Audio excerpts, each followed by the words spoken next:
Hello and welcome to section 11.3 polar coordinates. This is the last topic that we will talk about in this course. This topic has two sections.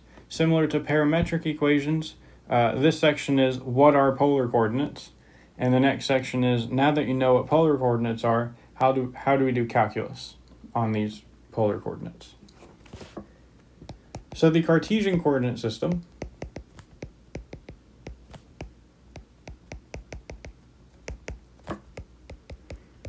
is a square grid.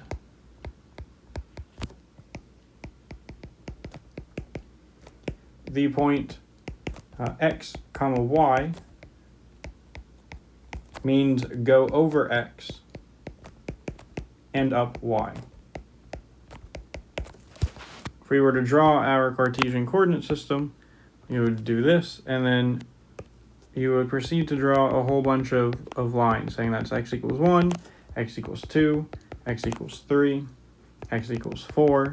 Then you draw some horizontal lines saying y equals 1, y equals 2, y equals 3, and y equals 4, and so on. And so notice we have a square grid. We have a square, another square, etc. Square grid. The polar coordinate system, however,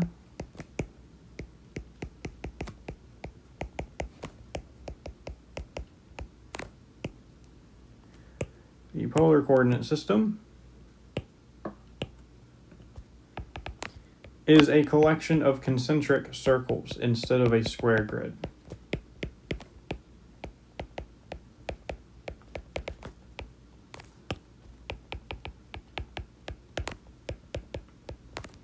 The polar coordinate pair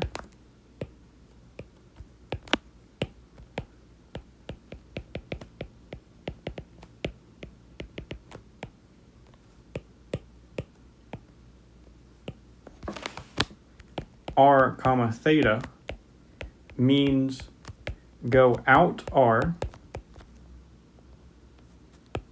and around theta.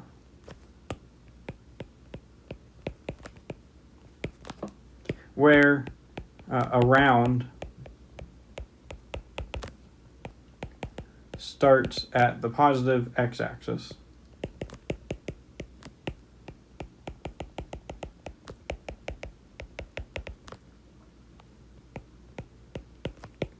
and goes counterclockwise.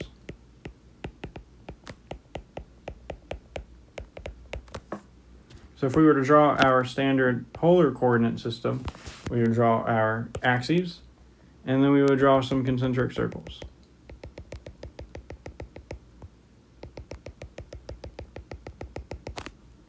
And then if we wanted a point in polar coordinates, let's say we had this point here, call this point P.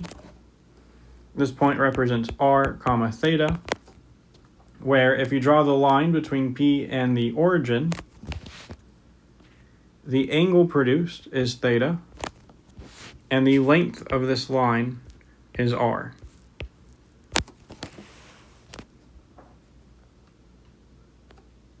So note that this is not well defined. So this point, r comma theta, what I mean by well defined, it's not uniquely defined.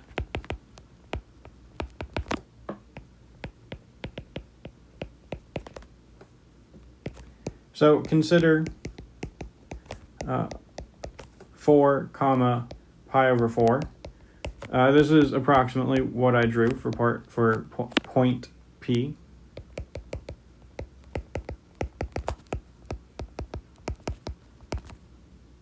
It's kind of hard to judge angle pi over 4. This point could also be called, or I'll say labeled. It could also be labeled 4 comma 2 pi plus pi over 4. Who says that we started at the x-axis and went straight to the line? We could have gone around a full circle and then to the line. Could also be 4 comma negative 2 pi plus 4 plus pi over 4. Could have been going the opposite direction, basically.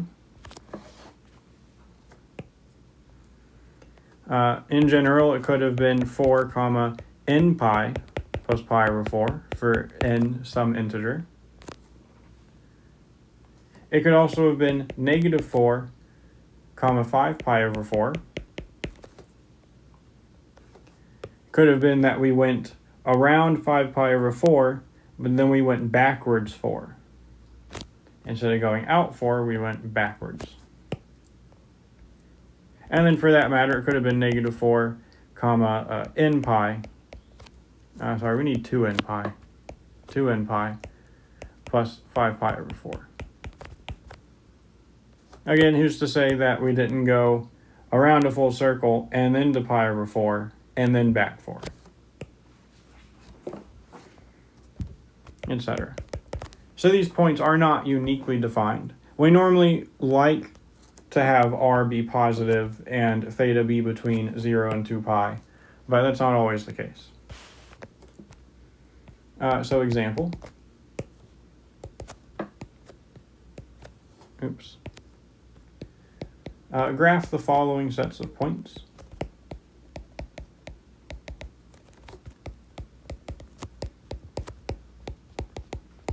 In polar coordinates.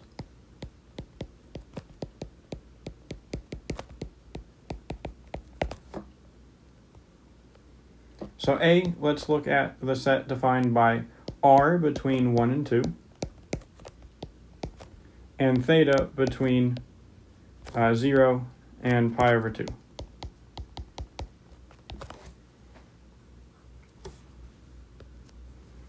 So when doing this, we look at what we can just immediately determine.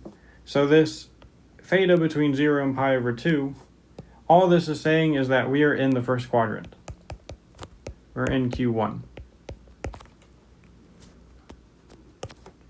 So if we were to draw quadrant 1, and then draw our concentric circles,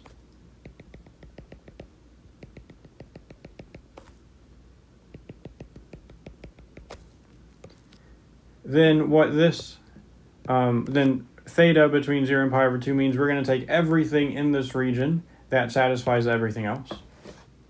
So then r between 1 and 2 means that we will take r equaling 1, which is this line here, and r equaling 2, and then take everything in between.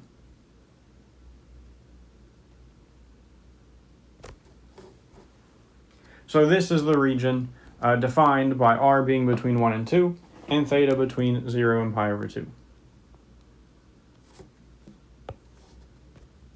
Part B, let theta range from 2 pi over 3 to 5 pi over 6.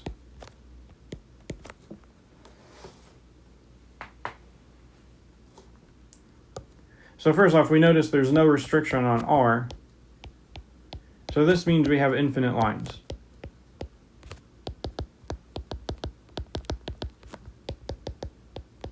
So we'll see what that means when we go to draw this. Draw your coordinate system. Draw a few concentric circles to indicate that we are in polar coordinates.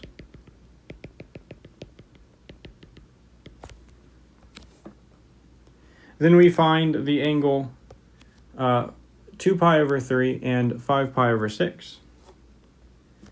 So 5 pi over 6 is just shy of pi. So this angle is 5 pi over 6. And then 2 pi over 3 is a little bit before that. It's like 60 degrees off of pi. So this angle here is 2 pi over 3, while the larger angle is 5 pi over 6.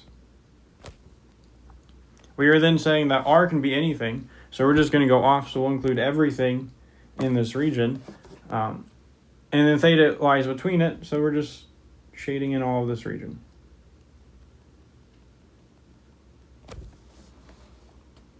So then you ask yourself, well, are we done? Did we get everything?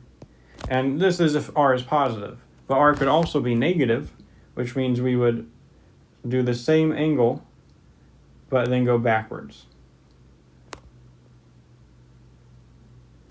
And then we would also need to include all of this to indicate r being negative.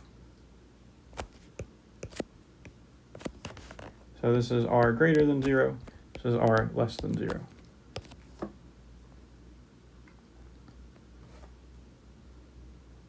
So the main thing we're going to talk about, besides like introduction to polar coordinates, is coordinate conversion. How do we go from polar coordinates to Cartesian coordinates, and how do we go the other direction, Cartesian coordinates to polar coordinates?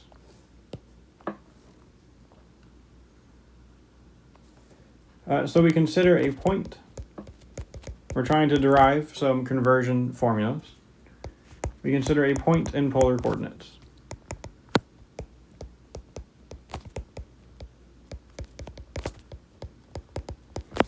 So let's put it in quadrant 1 so we have less to draw.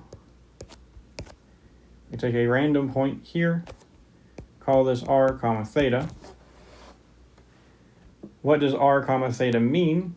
This means that this angle between the x-axis and the line is theta, and this line has length r. If we drop the perpendicular,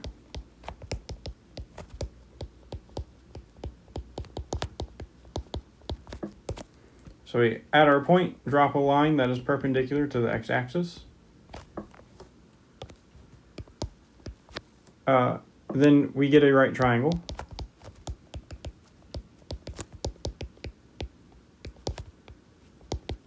And we can write the point in Cartesian coordinates then.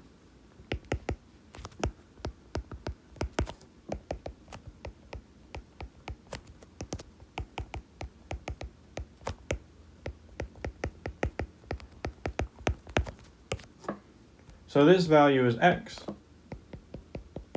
This value is y. We go over x, up y.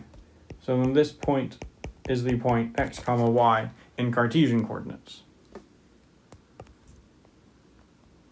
So then we look at this, and since we have a right triangle, we get a few formulas. First off, we get Pythagorean theorem. We get x squared plus y squared equals r squared. We get the definition of tangent, SOHCAHTOA. Tangent of theta is y over x. From SOHCAHTOA, we also get sine. Sine theta is y over r. And cosine theta is x over r. So these are the formulas we will be using to convert from polar to Cartesian and Cartesian to polar. In particular, if you're going from polar to Cartesian, you generally use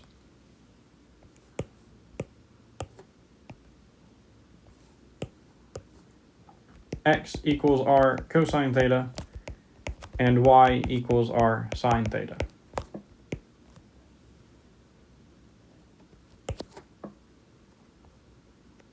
And then if you're going the other direction, from Cartesian to polar, you will generally use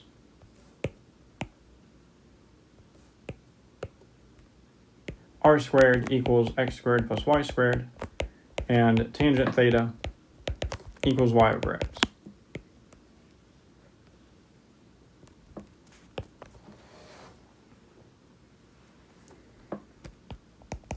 Okay, let's see an example of this.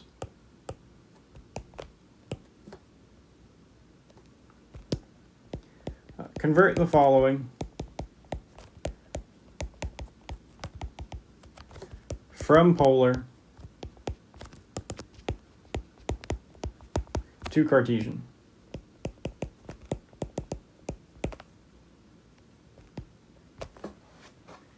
So A, we're going to look at r cosine theta equals 2.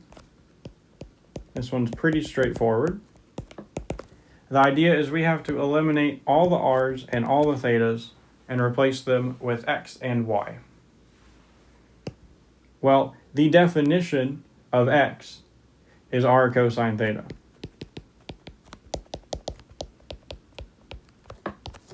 So we just have x equals 2.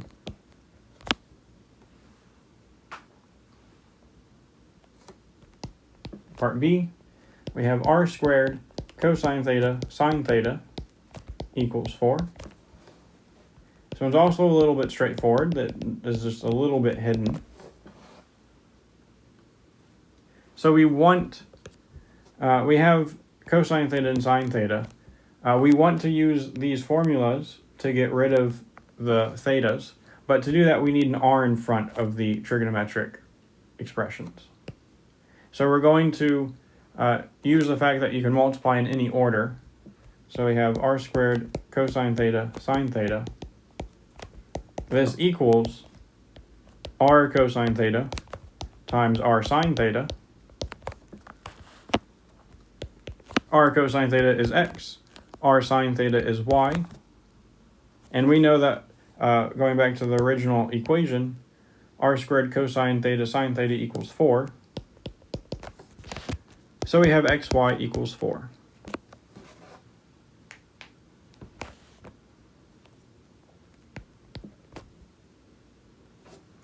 And C, we're going to actually use one that requires us to manipulate it in some way. R equals 1 plus 2r cosine theta.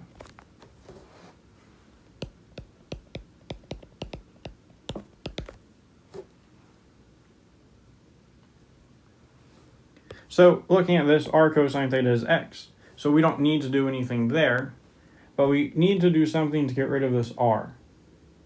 There's nothing that we can do that gets rid of r by itself, but if we square both sides,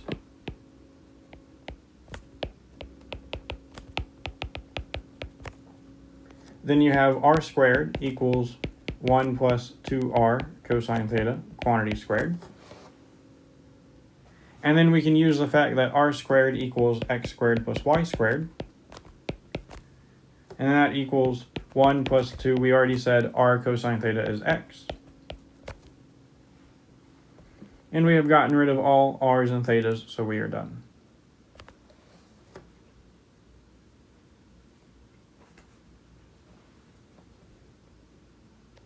Okay, and part D, we have r equals 1 minus cosine theta.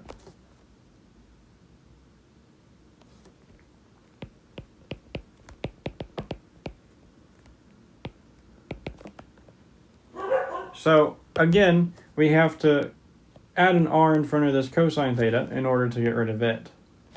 And we can't deal with r by itself. We have to have r squared or r cosine theta or r sine theta.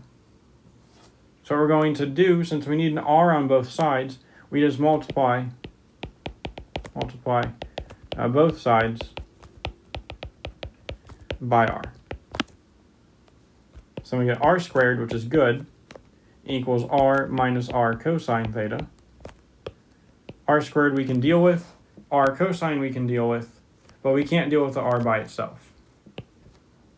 So we're going to do what we did with the previous example where r is isolated and then we square both sides. That way we don't introduce another r to the other side. So we're going to do that here. We're going to isolate the r and then square both sides. So we have r squared plus r cosine theta equals r. Square both sides, and you get r squared plus r cosine theta squared equals r squared. Then we have x squared plus y squared, that is r squared. R cosine theta is x, quantity squared, equals x squared plus y squared.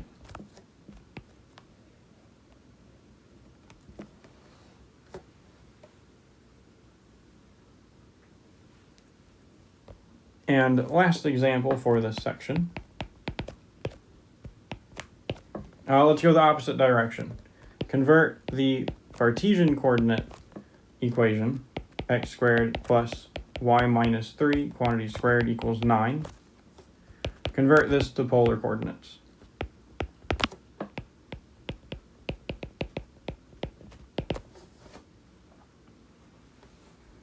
So what we're going to do is we're going to expand the y minus 3 squared. we get x squared plus y squared minus 6y plus 9 equals 9.